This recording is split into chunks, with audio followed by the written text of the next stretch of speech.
You ever notice how some people smile at you when you share good news, but something in their eyes doesn't quite match the smile?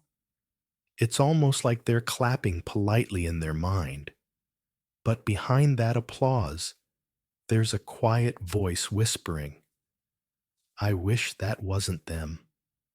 I wish it was me. We've all felt that strange shift in the air, haven't we? That moment when you realize the person you thought was cheering for you might secretly be hoping you trip. Carl Jung understood this better than most.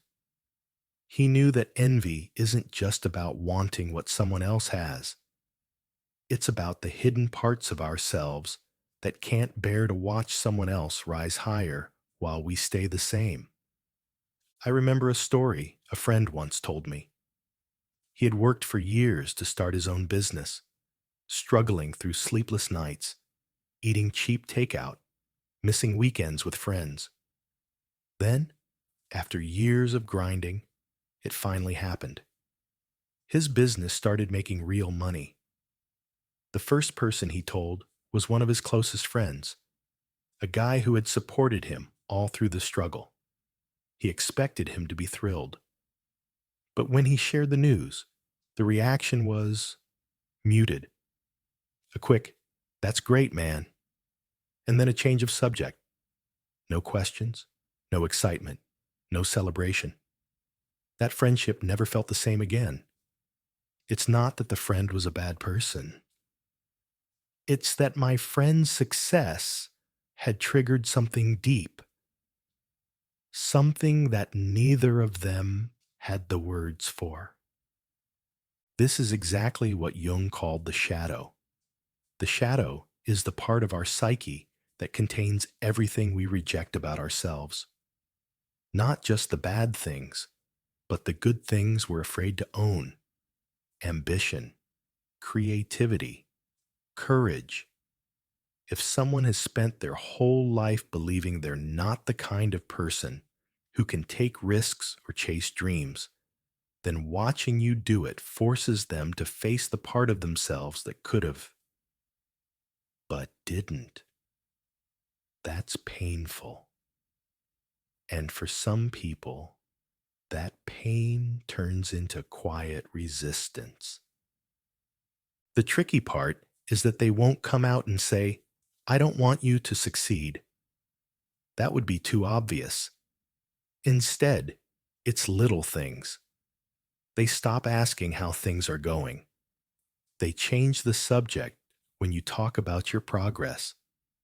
They point out tiny flaws in your plan, not out of genuine concern, but to plant just enough doubt in your mind to slow you down. Jung saw this all the time in his patients, not in the form of open attacks, but in subtle, unconscious behaviors that undermined relationships. He knew that people project their own fears and regrets onto others without realizing it. So if someone feels inadequate, they might project arrogance onto you. They might start telling themselves that you've changed, that you think you're better than them, even if you're acting exactly the same. And it's not just acquaintances or coworkers. Sometimes it's family.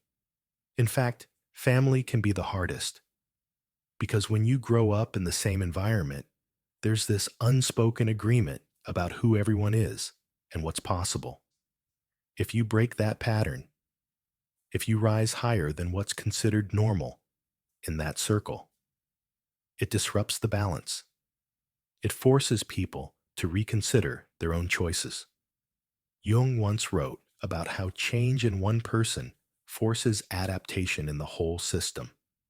Not everyone wants to adapt. So sometimes they'd rather pull you back down to where you were. Not because they hate you, but because they're comfortable with the old version of you. The really dangerous thing is when you don't notice it, because if you're blind to it, you might start dimming your own light to make other people comfortable. You might downplay your wins, keep your dreams small, and avoid taking the next big step, just so you don't trigger anyone's envy. But Jung would tell you that's the worst thing you can do, because then you're not living your life for yourself anymore. You're living it in reaction to other people's shadows. Instead, Jung believed in awareness. Once you see these patterns, you can decide how to handle them. That doesn't mean cutting everyone out the moment they act weird. Sometimes envy is just a passing feeling that people can work through. But when it becomes a pattern, when someone consistently reacts to your growth with coldness, competition, or subtle sabotage, you have to protect your energy. That might mean sharing less with them. It might mean finding a new circle of people who celebrate your wins without hesitation.